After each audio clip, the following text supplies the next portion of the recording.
नमस्कार, आप देख रहे हैं न्यूज नेशन में हूं पिनाक से आगे और अंतिम विदाई दी जा रही है तमिलनाडु की अम्मा को। जयललिता की अंतिम यात्रा शुरू हो चुकी है। राजाजी हॉल में उनका पार्थिव शरीर उनके चाहने वालों के दर्शन के लिए रखा गया था, जहां पर सभी ने उन्हें श्रद्धा सुमन अर्पित किए। देश भर के तमाम दिग्गज नेता पहुंचे, प्रधानमंत्री पहुंचे, राहुल गांधी पहुंचे वहां पर उनके अंतिम दर्शन के लिए।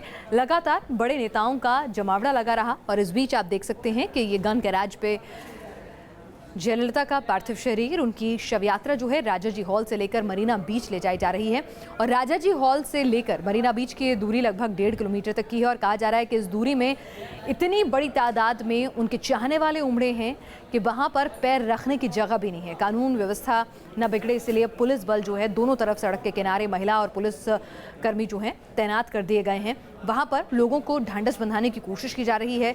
अम्मा की एक झलक पाने के लिए जो लोग राजाजी हॉल में भारी भीड़ की वजह से दर्शन नहीं कर पाए थे, तो ऐसे में जयललिता की एक झलक पाने के लिए वहां पर उनके चाहने वालों की भीड़ उमड़ी हुई है। और अब से कुछ ही देर में ये शव यात्रा पहुंचेगी मरीना बीच और मरीना बीच पर भी कई दिग्गज जो है पूरे राजकीय सम्मान के साथ उनका अंतिम संस्कार किया जाएगा। तो वहां पर तमाम नेता पहुंच रहे हैं, तमाम डेलीगेट्स पहुंच रहे हैं, उनके चाहने वाले समर्थक सुबह से ही मरीना बीच पर जुटने शुरू हो गए थे।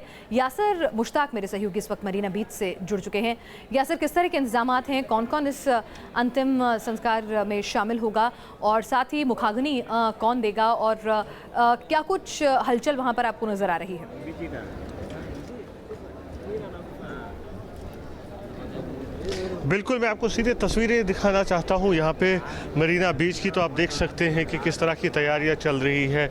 आप देख सकते हैं आरएएफ और उसके अलावा तमिलनाडु पुलिस यहाँ पे लगाया गया है दोनों तरफ। अगर हम समर्थकों की बात करें तो यहाँ हज़ारों की संख्या में जो है इस वक्त समर्थक मौजूद है। रोड के दोनों तरफ आप देख सकते हैं, इंतज़ार कर रहे हैं एक आखिरी बार अम्मा को देखने के लिए। यहाँ पर इस वक्त हज़ारों की संख्या में जो है लोग पहुँचे हैं। कॉन्वॉय जो है पार्थिव शरीर को लेकर राजाजी हॉल से निकल चुकी है मरीना बीच की तरफ। अगर हम फिर बात करें नेताओं की तो सभी आला नेता जो तमिलनाडु के हैं, खासकर एडीएमके के, वो सभी यहाँ पर पहुँच रहे हैं। वही मुख्यमंत्री ओ पनीरसेल्वम भी यहाँ पर आएंगे और उनके अलावा जो फिल्म फ्रेटर्निटी है, तमिल फिल्म फ्रेटर्निटी थी, तो उसके भी कई सदस्य यहाँ पर पहुँच। दिल्ली से भी कुछ बड़े नेता पहुँचे हैं वहाँ पर। आधे जो है वो कॉन्वॉय के साथ अभी यहाँ पर पहुँचने वाले हैं। लोग सुबह जी बिल्कुल, राहुल गांधी यहाँ पर पहुँचे थे, कुछ ही समय पहले वो पहुँचे थे और देखा था हमने दोपहर में प्रधानमंत्री नरेंद्र मोदी यहाँ पर पहुँचे थे। उसके अलावा कर्नाटक सरकार की तरफ से पावर मंत्री डीके शिवकुमार पहुँचे थे, केरल से या मुख्यमंत्री पहुँचे थे, पौंडीचेरी से पूर्व मुख्यमंत्री यहाँ पर आए थे। तो अगर हम नेताओं की बात करें तो हाँ, जो दक्षिण भारत की हम बात करें तो सभी दक्षिण भारत के सभी राज्यों से नेता यहाँ पर पहुँच रहे हैं। और लोगों की जहाँ तक हम बात करें तो लोग आप देख सकते हैं यहाँ पर जो है हजारों की संख्या एक झलक पाने के लिए।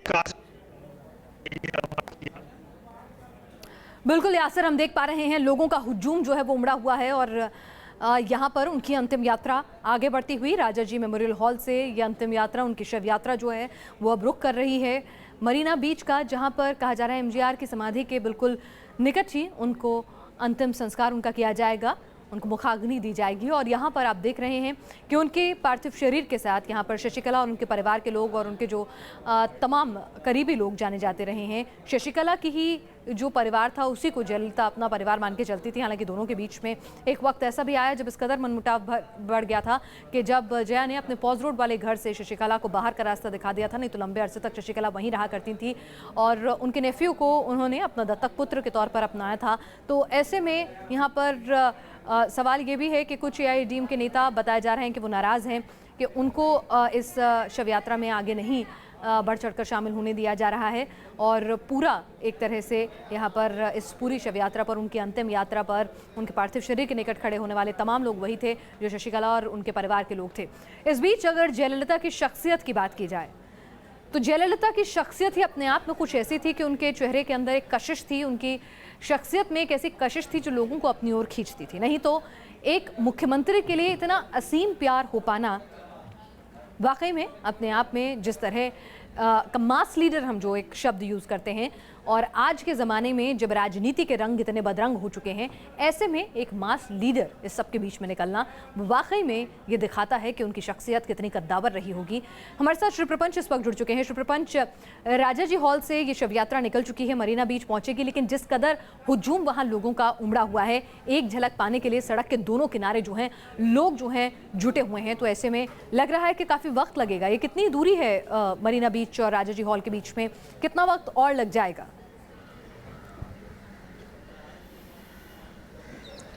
श्री प्रपंच, आप देखा जाए तो यहाँ से राजा जी मेमोरियल हॉल से मरीना बीच में जो राजा जी मेमोरियल हॉल से मरीना करीब 1.5 किलोमीटर से 1.5 to 2 किलोमीटर से उतना ही काफ़ी बहुत ही पास में ही है। मगर ये है कि यहाँ से यात्रा जो है, इनकी शव यात्रा जो है, ये जाने में थोड़ी देर लगेगी, क्योंकि यहाँ के इनके लाखों समर्थक यहाँ पे आए हुए हैं। और देखा जाए तो आर्म्ड फोर्सेस को पूर्व सीएम का बॉडी को सौंपा दिया गया है, क्योंकि एज पर प्रोटोकॉल जो बॉडी है, उनका बॉडी है, उसको आर्म्ड फोर्सेस को दे दिया जाना चाहिए। और वे आर्म्ड फोर्सेस आर्म्ड व्हीकल जो मिलिट्री व्हीकल है उसके ऊपर ले जाएंगे। तो बेसिकली अभी इनके पार्टी कार्डर्स या उनके समर्थकों के कंट्रोल में नहीं है, ये आर्म्ड फोर्सेस के कंट्रोल में है। उनका बॉडी जो है वो आर्म्ड फोर्सेस के कंट्रोल में। वो अपने मिलिट्री व्हीकल से यहाँ से यात्रा निकलेगी, वो शव यात्रा यहाँ से निकलेगी, वालाजा रोड होते हुए मरीना पहुँचेगी। मरीना में उनके लिए एक मेमोरियल बनेगा जो पास ही है, एमजीआर के मेमोरियल के पास है, सीएन अन्नादुरै जो पूर्व मुख्यमंत्री थे उनके मेमोरियल के पास है।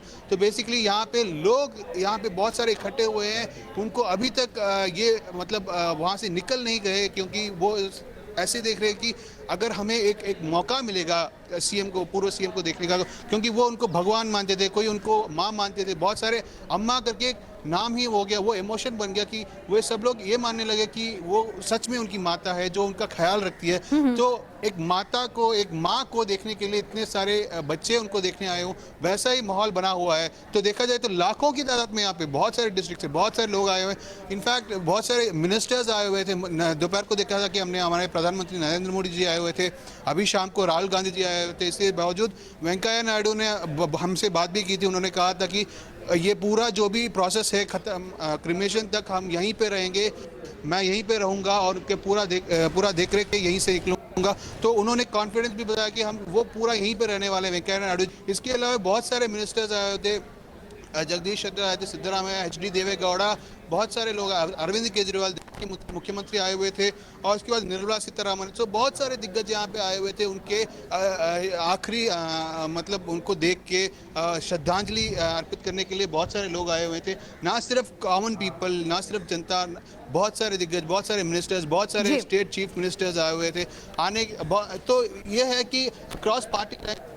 बिल्कुल, और ये दृश्य आप देखिए कि किसी राजनेता के लिए इस तरह का प्यार, इस तरह का जनसैलाब उमड़ना अपने आप में बताता है कि उस राजनेता की शख्सियत क्या रही होगी, उसका कद कितना बड़ा रहा होगा कि प्रधानमंत्री से लेकर राष्ट्रपति तक सिर्फ प्रोटोकॉल ही नहीं निभा रहे हैं, बल्कि उनको जिस तरह की भावभीनी श्रद्धांजलि दी जा रही है, जिस तरह के शब्द उनके सम्मान में कहे जा रहे हैं, चाहे उनके विरोधी ही क्यों ना हो, कहीं ना कहीं चाहे उनके विरोधी क्यों ना हो, वो भी आज बढ़ चढ़ कर बता रहे हैं उनकी शख्सियत के बारे में। तो ये अपने आप में दिखाता है कि जयललिता की शख्सियत क्या थी। श्री प्रपंच, आपने जयललिता के ऊपर ऑटोबायोग्राफी लिखी गई हैं, बड़े वरिष्ठ पत्रकार रहे हैं जो खुद जया TV से जुड़े रहे हैं, उन्होंने जयललिता को ज़्यादा करीब से देखा होगा, उनसे भी बातचीत की होगी।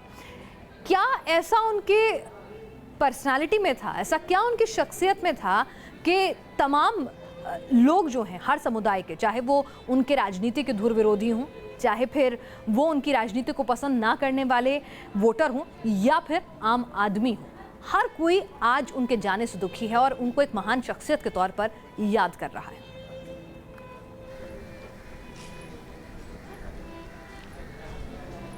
तो तीन ही शब्द उनके बारे में कहा जा सकता है जो कॉमन है, मतलब cross the party lines, across जनता, मतलब जो के बारे में कुछ कहना चाहे तो इन तीन शब्द, कॉन्फिडेंस और बोल्डनेस और स्ट्रेट फॉरवर्डनेस, ये इन तीन चीज़ों के मुताबिक, इस तीन चीज़ों में वो उनका पूरा जो है लाइफ इसी में बना रहा है। क्यों कॉन्फिडेंस के साथ विद बोल्डनेस, कोई बिल्कुल, जिस तरह से ममता बनर्जी ने भी उनको श्रद्धांजलि देते हुए कहा था कि वो बोल्ड हैं, स्ट्रेट फॉरवर्ड हैं, टफ डिसीजन मेकर हैं, तो कहीं ना कहीं उनकी शख्सियत को सभी लोग ऐसे याद कर रहे हैं। ज़रा आप खुद सोच के देखिए कि एक छोटी सी बच्ची जिसके पिता आत्महत्या कर लेते हैं, जिसकी माँ घर का भरण पोषण करने के लिए सब कुछ, उनके पिता की जायदाद जो है उनकी सौतेली माँ के पास चली जाती है, माँ के पास इतना भी कुछ नहीं बचता है कि वो परिवार का भरण पोषण आसानी से कर सके, तो ऐसे में वो फिल्मों में छोटे छोटे कैरेक्टर रोल जो हैं वो निभाने लगती हैं। और उसके बाद जो है, आपको बता दें कि उसके बाद जयललिता जो पढ़ने में एक मेधावी छात्रा थी, 10वीं में टॉप 10 स्टूडेंट्स में तमिलनाडु के उनका नाम शुमार हुआ था जब 10वीं के नतीजे आए थे, और उसमें फिर वो पढ़ाई आगे जारी रखना चाहती थी, लेकिन माँ ने कहा कि अब परिवार की ज़रूरतें पूरी करो और तुम हीरोइन बनो, और उसके बाद वो ना चाहते हुए भी हीरोइन बनती हैं। लेकिन जयललिता का लगाव जो था पढ़ाई के लिए वो कुछ ऐसा था कि वो ताउम्र फिल्मों के सेट पर भी बैठकर किताबें पढ़ा करती थी, और यही उनकी शख्सियत थी जो एमजीआर ने जब देखा कि देखिए कैसे एक लड़की जो है वो न सिर्फ खूबसूरत अदाकारा है बल्कि किस तरह से वो अंग्रेज़ी पर अच्छी पकड़ रखती है, उसकी सोच और विचारधारा जो है वो कितनी व्यापक है, और किस तरह से उन्होंने न जाने कितनी किताबें पढ़ी हैं और बहुत बेहतरीन विदुषी थी अगर कहा जाए तो ये गलत नहीं होगा। तो ये तमाम जो उनकी पर्सनालिटी में उनके पास ज्ञान का कूद भंडार था, एक करिश्माई व्यक्तित्व और बेहद जिसे प्लेजेंट पर्सनालिटी कहते हैं आप, उसकी वो धनी थी। अगर उनके बारे में 80 के दशक में जो तमाम मैगजीन में जब वो अपने चरम पर थी तब लिखा गया था कि एक खूबसूरत बटरफ्लाई की तरह से वो हैं, लेकिन जब ज़रूरत पड़ती है तो वो कठोर प्रशासक, कठोर नेता बनने से भी गुरेज नहीं करती हैं। जब आप उनसे मिलेंगे तो वो बेहद नरम दिल हैं और व्यवहार कुशल हैं, हंसमुख हैं। लगेगा ही नहीं कि ये वही जयललिता हैं जो 2 लाख लोगों को एस्मा लगाकर एक साथ सस्पेंड कर सकती हैं, क्योंकि प्रशासनिक सेवाएं जो हैं वो बाधित हो रही हैं, आम आदमी जो है वो परेशान हो रहा है।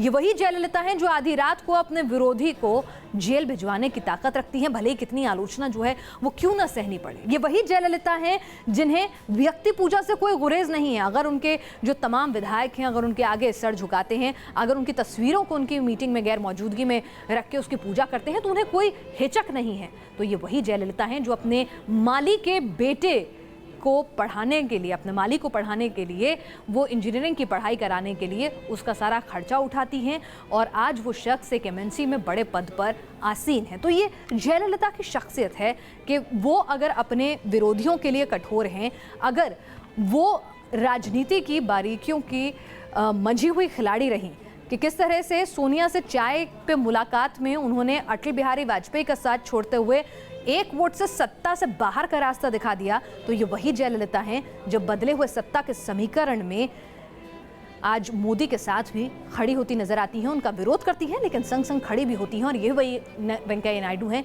जो उन्हें अपनी बहन बताते हैं। मोदी उनको कहते हैं कि वो उनके प्रशंसक हैं। तो आप सोच के देखिए कि कितनी सुघड़ एक तरह से कहा जाए तो वो राजनेता होंगी कि वो अपने जो पर्सनल रिलेशन है, पर्सनल केमिस्ट्री है, उस पर भी काम करती हैं, और किस तरह से अपने राज्य के लिए कठोर निर्णय लेने से भी गुरेज नहीं करती हैं। हमारे साथ श्री प्रपंच हमारे सहयोगी इस वक्त जुड़े हुए हैं, उनसे भी बातचीत करेंगे। ये आप देख रहे हैं कि उनके पार्थिव शरीर की अंतिम यात्रा जो है तमाम प्रोटोकॉल के तहत, जो गन कैरेज होता है उसके ऊपर उनके पार्थिव शरीर को रखा गया है पूरे राज्य के सम्मान के साथ, और उनकी शव यात्रा अब से कुछ ही देर में मरीना बीच पहुंचने वाली है। पहले अंतिम संस्कार का वक्त 4:30 बजे का था, लेकिन उसके बाद जिस तरह का जनसैलाब उमड़ा है तो लगता है कि इसमें कुछ देर अभी लगेगी। यूं तो दूरी 1.5 किलोमीटर की है, लेकिन चाहने वाले और उनकी भावनाओं का ख्याल रखते हुए लगता है ये सफ़र लंबा होगा।